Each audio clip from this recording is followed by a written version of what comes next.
अस्सलाम वालेकुम, कैसे हैं आप सब? उम्मीद है खैरियत से होंगे। मैं हूं आपका टीचर समीउल्लाह। आप लोग देख रहे हैं चैनल फिजिक्स विद समीउल्लाह।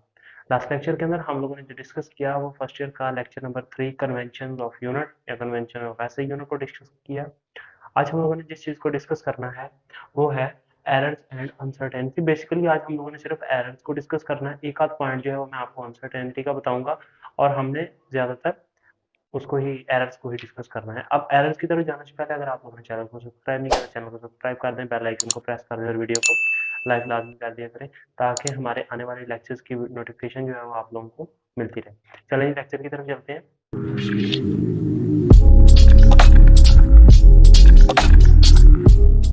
अब अगर देखा जाए तो हमारे पास जो एरर्स है इसका मतलब क्या है। सबसे पहले हम लोगों ने उस चीज को डिस्कस करना है कि एरर्स उसका मतलब क्या है।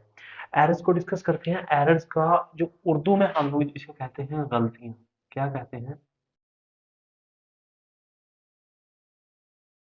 अब ये जो गलतियां हैं ना, ये हमारे साथ या तो मेजरमेंट्स में हो सकती हैं, क्योंकि हम फिजिक्स के अंदर तो हम एरर्स एंड अनसर्टेनिटीज को तो डिस्कस करना ही करना है। उसकी मेन रीजन ये है कि जब हम लोग इसको डिस्कस कर रहे होते हैं तो हमें पता है कि हम लोगों ने फिजिक्स के अंदर मेजरमेंट्स करनी होती है और मेजरमेंट्स में कुछ ना कुछ खराबी आ सकती है। वो किसी भी वजह से आ सकती है। हम इसके आगे टाइप्स के अंदर डिस्कस करेंगे और इसके काजेस के अंदर डिस्कस करेंगे। तो हम लोग डेफिनेशन को स्टार्ट करते हैं। अब देखिए, एक है वैल्यू एक्चुअल। मैं कहता हूँ जी मेरे पास व्हाइट बोर्ड मार्कर है, मैंने इसकी लेंथ मेजर करनी है। जैसे ही मैंने इसकी लेंथ मेजर की, अब देखिए अगर तो मैं इसकी किसी स्केल के साथ मेजरिंग कर रहा हूँ तो वो और आएगी, ठीक है।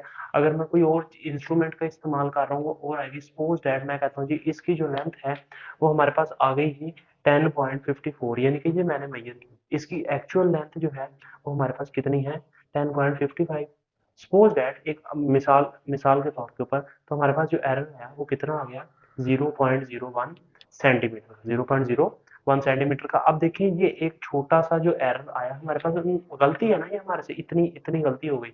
इसी को ही बोला जा रहा होता है एरर। सपोज दैट मैं आप लोगों को कहता हूँ a measure of the estimated difference between observed and calculated value of a quantity and its true value। कहता है कोई भी एस्टिमेटेड डिफरेंस क्या होगा। हम कहते हैं यार इतना सा फर्क हो सकता है उसके दरमियान में। तो वो इतना सा जो फर्क होता है हम उसको एरर के अंदर कंसीडर कर रहे होते हैं फिजिक्स के अंदर, बिटवीन ऑब्जर्व्ड या कैलकुलेटेड वैल्यू या measured value of the quantity and it's true value या उसकी एक्चुअल वैल्यू। या हम इसकी एक और डेफिनेशन भी कर लेते हैं। वो कहता है डिफरेंस बिटवीन एक्चुअल और ट्रू वैल्यू, यानी कि एक्चुअल और ट्रू वैल्यू। और उसके बाद हमने क्या कहा? And the measured value of measured value is known as error. तो ये क्या कहलाता है हमारे पास? एरर कहलाता है। अब एरर हमारे पास कितनी तरह के हो सकते हैं। अब सपोज दैट मैं आप लोगों को कहता हूँ कि हमने दो तीन चीजों की मेजरमेंट की। अब मेजरमेंट हमारे पास किसी की कोई आ रही है, किसी की कोई आ रही है। उसकी मेन रीजन हो सकती है। आपकी बुक के अंदर जो चीजें डिस्कस हुई हैं वो तीन एरर्स डिस्कस हुए हैं कि वो एरर्स किस वजह से हो सकते हैं। कॉज की वजह से हो सकता है। उसके कॉजेज क्या है और उसके सोर्सेज क्या है, हम इसको डिस्कस करते हैं। इंस्ट्रूमेंटल हो सकता है वो, प्रोसीजरल हो सकता है और ह्यूमन। ये तीन जो है ये आप लोगों की बुक के अंदर डिस्कस किए गए हैं। ये वाला और ये वाला। इन्वायरमेंटल जो है वो आप लोगों की बुक के अंदर नहीं डिस्कस किया गया, हम उसको भी थोड़ा सा देख लेंगे। इंस्ट्रूमेंटल क्या है? अब इंस्ट्रूमेंट क्या होता है? एक आला होता है। इंस्ट्रूमेंट क्या होता है? एक आला होता है। और वो क्या होता है? फाल्टी ऑपरेटर्स, यानी कि वो ही जो हमारे पास आला है जिसने हम हमें मेजरमेंट करके देनी है। अगर वो ही गलत है, वो ही नहीं सही, तो हमारे पास इंस्ट्रूमेंटल। ये भी एक एरर की एक वजह बन गया ना कि हमारे पास इंस्ट्रूमेंट ठीक नहीं। उसके बाद हमने कहा जी प्रोसीजरल, कि हम कोई ना कोई इनअप्रोप्रिएट मेथड का इस्तेमाल कर रहे होते हैं, यानी कि हमारे पास वो मेथड उसका होता नहीं है। हम एक अपने अंदाजे से एक मेथड को गलत चूज कर लेते हैं कि उसकी मेजरमेंट हम ऐसे कर सकते हैं, उसको हम ऐसे मेजर कर सकते हैं। तो ये सारी जो चीजें होती हैं ये किसके अंदर आ रही होती है? प्रोसीजर के अंदर, कि हम इसका प्रोसीजर ही गलत चूज कर लेते हैं। नेक्स्ट हमारे पास है ह्यूमन। अब ह्यूमन मैंने इसलिए लिखा क्योंकि नेग्लिजेंस और इन एक्सपीरियंस पर्सन, के जिसका कोई एक्सपीरियंस नहीं है, वो इधर से मेजर करेगा, इधर से मेजर करेगा, इधर से पकड़, इधर से पकड़, इधर से पकड़, और उसको पता नहीं लग रहा होगा कि उसने कहाँ से मेजर करना है। ठीक है। अब आ गया इन्वायरमेंटल। ड्यू टू इन्वायरमेंट, अब हमारे इर्द गिर्द काफी जगह आप देखिए कहीं पे ज्यादा हीट है, हम लेंथ को मेजर कर रहे हैं, तो आप लोगों को पता है लोहा जो है वो क्या करता है? एक्सपैंड करता है थर्मल एक्सपेंशन की वजह से। तो वो भी हो सकता है। ठीक है। तो ये इन्वायरमेंटल भी हमारे पास आ जाएगा। ठीक है। अब हमने क्या किया? अब एरर्स हैं। अब एरर की कुछ ना कुछ आगे आप लोगों को पता है कि उसकी कोई ना कोई टाइप्स होती है। अब उस टाइप्स को डिस्कस करते हैं कि बेसिकली वो टाइप्स हैं क्या क्या। ठीक है। आप लोगों के सामने ये एक छोटा सा मैंने बनाया हुआ है, हम इसको डिस्कस करना स्टार्ट करते हैं। अब होता क्या है, मैंने आप लोगों को बताया कि एरर्स की टाइप्स कौन कौन सी है? Systematic error and random error. अब systematic error and random error क्या है? रैंडम एरर तो एक रैंडम एरर होता है ना, वो मैं आपको समझाता हूँ कैसे होता है। सिस्टमैटिक के आगे दो टाइप्स हैं, एक पर्सनल है और एक इंस्ट्रूमेंटल है। सबसे पहले हम रैंडम एरर को समझते हैं कि रैंडम एरर बेसिकली होता क्या है। अब देखिए इसकी डेफिनेशन को पहले पढ़ लेते हैं। Random error is said to be take place when repeated measurements of the instrument quantity gives different values under the same condition. अब हमारे पास कंडीशन तो सेम है। सपोज दैट, अब मैं यहाँ पे लिख देता, ऊपर लिख देता हूँ। अब हमारे पास सपोज दैट के हमारे पास जो कंडीशंस है वो सेम है। मैंने जो पहली मेजरमेंट की वो सपोज दैट मैं कह देता हूँ जी 2, या यहाँ पे हमने एक मेजरमेंट की थी 10.55 या 10.00 सेंटीमीटर, ठीक है। मैं ये सपोज कर लेता हूँ। फिर मैं दूसरी उसी सेम कंडीशंस के ऊपर, सेम वही कंडीशंस के ऊपर मैंने क्या किया, मैंने इसको ले लिया जी सपोज दैट 10.1 सेंटीमीटर, यानी कि 10.10 हो गया ना 10.1। उसके बाद मैंने थर्ड ली 10.2 सेंटीमीटर। अब हमारे पास सेम कंडीशंस के ऊपर इतना फर्क आ रहा है। वो फर्क कैसे आ रहा है, क्यों आ रहा है? हमारे पास देखिए, अब हमें पता नहीं है, ठीक है, कि वो क्या है। अब हमारे पास सेम कंडीशंस है, हर चीज ओके है, लेकिन हमारे पास डिफरेंस आ रहा है। उस एरर को रैंडम एरर बोला जाता है। और इसको हम लोग, इसका काज कोई भी हो सकता है। थर्मल एक्सपेंशन हो सकता है, उसमें प्रोसीजरल हो सकता है, उसके अंदर ह्यूमन हो सकता है, उसके अंदर इंस्ट्रूमेंटल हो सकता है, कुछ भी हो सकता है, ठीक है। अब वो रैंडम एरर है, उसका हमें कोई पता नहीं है कि वो किस वजह से हो रहा है, ठीक है। उसका अननोन काज होता है। देखिए वो कहता है काज क्या है, it is due to some unknown reasons, कि उसके रीजंस क्या है उसका हमें नहीं पता, ठीक है। वो रैंडम एररिंग हो रहा होता है, रैंडमली हो रहा होता है। तो फिर हम इसको ठीक कैसे करते हैं सर, इसको रिड्यूस कैसे किया जाता है, इसको ठीक कैसे किया जाता है? तो इसको ठीक करने के लिए मैं आप लोगों को बताता हूँ। अब देखिए, अगर आप लोगों को मैं कहूँ कि ये वाली वैल्यू ले लें तो ये भी नहीं ठीक। अगर मैं आप लोगों को कहूँ ये वाली वैल्यू ले लें तो ये भी नहीं ठीक, ठीक है। आप लोग क्या करेंगे, उसकी मीन वैल्यू लेंगे। उसकी कौन सी वैल्यू लेंगे?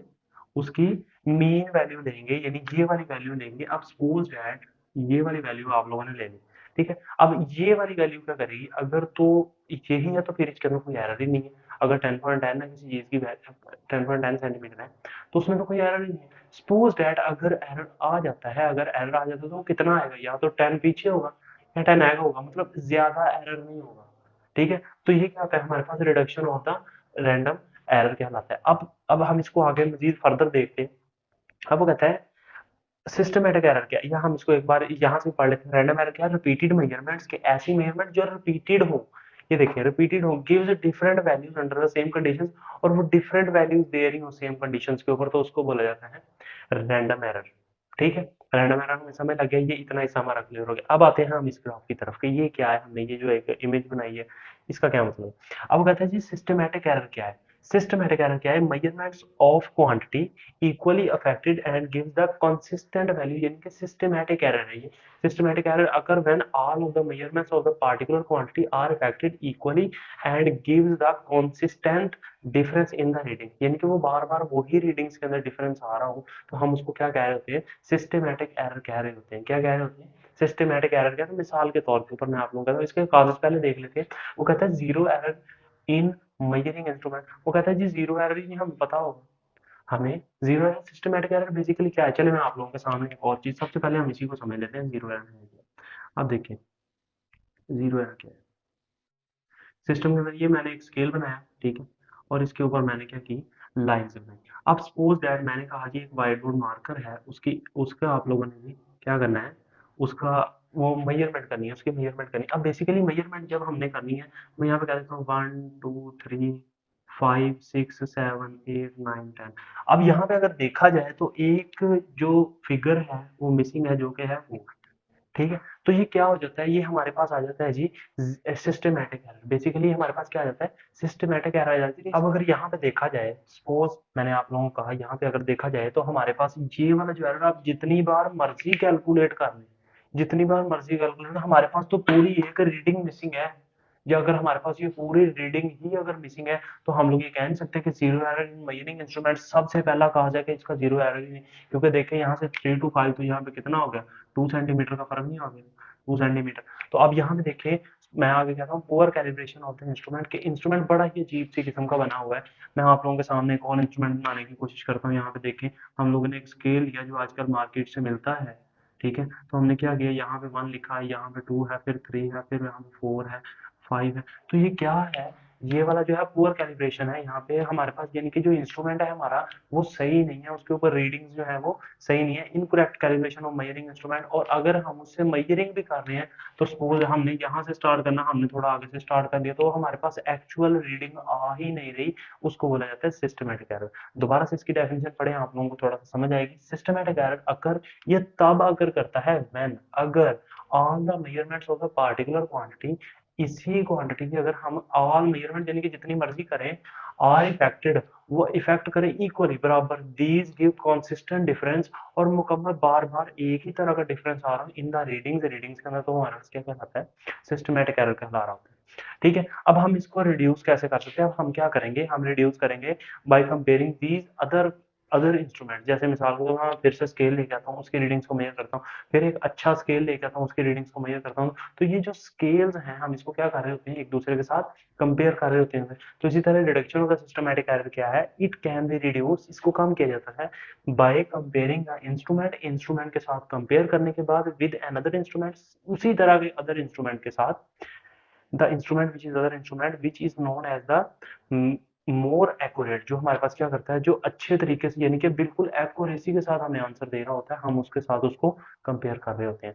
दूसरा हमारे पास क्या है, इट इज रिड्यूस, यानी कि ये क्या होता है, इसको एक तो इस पार्ट से रिड्यूस किया जाता है, दूसरा क्या किया जाता है, इससे रिड्यूस किया जाता है। अब वो कैसे किया जाता है, हम क्या करते हैं, करेक्शन फैक्टर अप्लाई कर देते हैं कि इसको ठीक कैसे किया जा सकता है।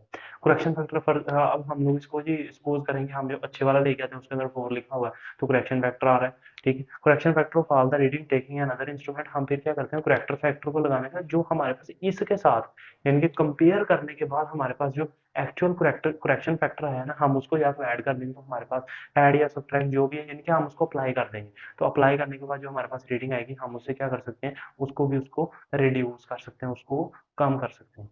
ठीक है, ये हमारे पास थी systematic error and random error. अभी तक हम लोगों ने सिर्फ इसको डिस्कस किया, हमने क्या किया, सिस्टमैटिक एरर को पढ़ लिया और रैंडम एरर को पढ़ लिया, और साथ हमने एरर को पढ़ लिया। अब मैं क्या करता हूँ, अब मैं ये वाली चीज को इरेज करूंगा, इरेज करके मैं क्या करूंगा, पर्सनल एंड इंस्ट्रूमेंटल थोड़ी सी एक एक डेफिनेशन और उसको कैसे काम किया जा सकता है, हम इसको थोड़ा सा डिस्कस करेंगे, और देन हमारा जो ये एरर वाला लेक्चर है इसको हम वाइंड अप करेंगे। ठीक है, तो मैं इसको जो है वो इरेज करके फिर आप लोगों के साथ जरा बातचीत करता हूँ दोबारा से। अच्छा, अब हम लोगों ने ना यहाँ तक तो डिस्कस कर लिया था, ठीक है, सिस्टमैटिक भी हो गया था, रैंडम भी हो गया था, एरर। अब मैंने इसको तो वैसे ही लिखा रहने दिया है, ये जो इतना हिस्सा था ना, ये वाला, ये वाला वैसे ही रहने दिया, इसमें चेंजिंग हुई है, ये देखें जरा, आप लोग कह रहे हैं कहना फिर रेज करना है, रेज करता करता फिर होते ही लिखा रहता है।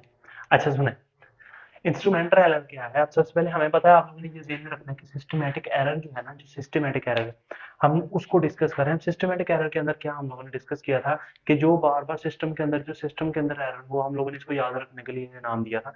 अब देखिए इंस्ट्रूमेंटल क्या एरर, क्या instrumental error is the type of error, ये एक ऐसी एरर की टाइप है जो कि क्या है, किसी भी इंस्ट्रूमेंट में खराबी की वजह से, या defect in the measuring instrument, जो कि मेजरिंग इंस्ट्रूमेंट में खराबी की वजह से आए, उसको बोला जाता है इंस्ट्रूमेंटल एरर। मिसाल के तौर के ऊपर अगर जीरो एरर आ गया है किसी भी, हमने 9th क्लास के अंदर चैप्टर नंबर 1 के अंदर vernier caliper and screw gauge को डिस्कस किया, अगर सपोज दैट कि हमारे पास वर्नियर एरर, वर्नियर कैलिपर या स्क्रू गेज के अंदर कोई भी जीरो एरर आ जाए, तो हम लोग उसको रिमूव कैसे करते होते थे, हम उसको रिमूव करते थे अप्लाइंग जीरो करेक्शन। अगर आप लोगों ने नहीं देखा हुआ मेरा जीरो वो वाला लेक्चर के, जिसके अंदर हम लोगों ने, या कुछ स्टूडेंट्स होते हैं जिन्हों को नहीं पता होता कि जीरो करेक्शन कैसे होती है, तो वो भी आप लोग यहाँ पे आई बटन के अंदर लिंक, आप लोगों को लिंक मिल जाएगा, आप लोग वर्नियर कैलिपर्स को भी देख सकते हैं कि हम लोग उसके अंदर जीरो एरर जीरो करेक्शन को कैसे देख रहे होते हैं। वैसे ये आपसे 2 साल पहले की बातें हैं, आपको देखने की जरूरत नहीं होनी चाहिए।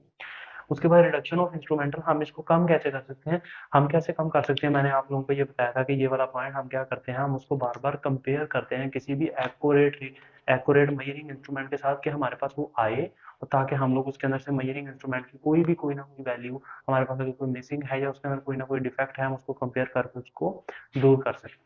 Let's move to the personal error. के पर्सनल एरर क्या होता है, पर्सनल एरर क्या है, personal error is a type of error, ये एक ऐसी एरर की टाइप है जो क्या करती है, अराइज करती है ड्यू टू द, किसकी वजह से कर रही होती है, किसी भी पर्सन की वजह से या ऑब्जर्वर की वजह से हो रही है। क्यों, क्योंकि वो फॉल्टी प्रोसीजर को अप्लाई कर रहा है या अडॉप्ट कर रहा है।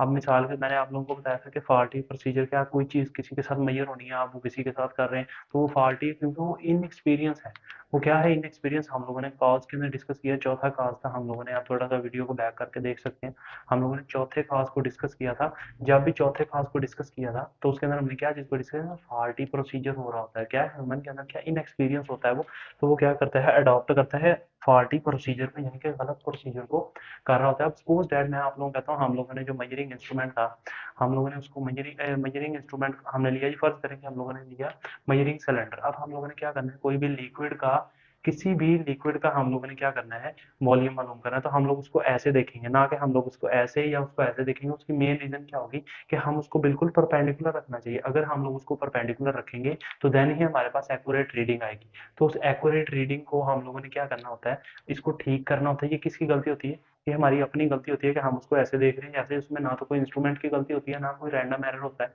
हमारे पास कोई ऐसा सिस्टम, हमारे पास अपनी गलती होती है हमारी, कि हम क्या कर रहे होते हैं, हम उसको ऐसे देख रहे होते हैं। ऐसे देखना होता है, हम उसको कभी ऐसे देखेंगे या हम इसको ऐसे देखेंगे। देखना कैसे, बिल्कुल आई के परपेंडिकुलर कॉन्टेक्ट के साथ। तो इसके अंदर मैंने लिखा है, error in a reading scale when we measure the volume of liquid by measuring cylinder and the eye is not perpendicular to the line of water, it will cause error, it will the error will cause के error क्या हो जाता है, error बन जाता है, ठीक है, या error will occur, आप लोग यहाँ पे लिख सकते हैं, error will अकर आप लोग लिख सकते हैं, ठीक है। इसको कम कैसे किया जा सकता है, क्योंकि हम में इनएक्सपीरियंस है, क्योंकि ऑब्जर्वर इनएक्सपीरियंस है, तो उसको क्या, वो कैसे कर सकता है, उसको इम्प्रूव कर सकता है अपनी स्किल्स को इम्प्रूव करके। तो हमारे पास आज का लेक्चर यही था। उम्मीद है आप लोगों को समझ आया होगा आज का लेक्चर। अच्छा, ये नेक्स्ट लेक्चर जो हमारा होने वाला है वो किसके ऊपर होने वाला है, अनसर्टेनिटी के ऊपर होने वाला है। अनसर्टेनिटी वाले लेक्चर की तरफ जाने से पहले अगर आप लोगों ने चैनल को सब्सक्राइब नहीं किया, चैनल को सब्सक्राइब कर दें, बेल आइकन को प्रेस कर दें, वीडियो को लाइक लाजमी कर दें। तब तक के लिए अपना बहुत सारा ख्याल रखें। नेक्स्ट लेक्चर हमारा जल्दी अपलोड हो जाएगा। अपना ख्याल रखिएगा। अल्लाह हाफिज़।